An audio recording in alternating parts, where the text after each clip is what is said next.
Welcome to Standard Chartered Money Insights, a podcast series by Standard Chartered Bank that brings you market views and insights on the go. Welcome to Cut to the Chase. Today is Tuesday, the 9th of June. I'm Daniel Lam, your host for the podcast. Last week, we briefly mentioned the SpaceX IPO as a risk to the markets because of potential index rebalancing. But more importantly, in recent meetings, some clients have been asking about how capital raising would weigh upon the risky assets in terms of signaling.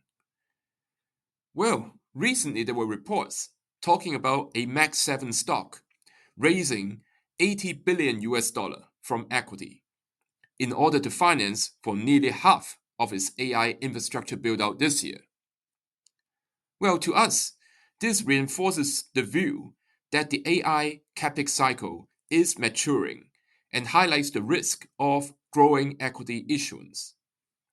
Now, while the overall equity raise is modest relative to that company's market cap, the absolute size is still high and is comparable to the expected proceeds from the high-profile IPOs of SpaceX, OpenAI, and Anthropic.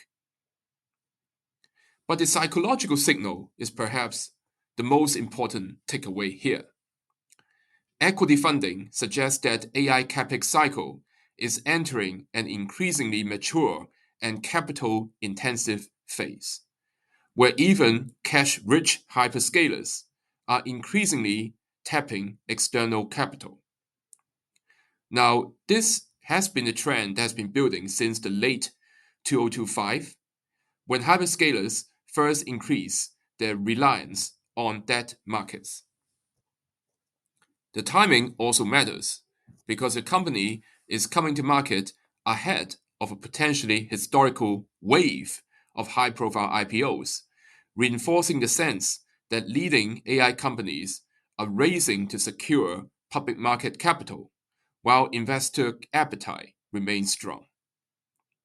The markets do not seem to be concerned about falling cash flows and have been rewarding high capex in the tech sector so far.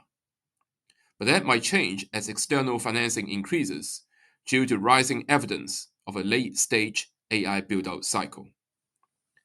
So this provides even more justification to our stance to turn more defensive within the technology sector. We overweight the platform or the internet providers. We're focusing upon companies that thrive upon volume versus those that are overly sensitive to prices.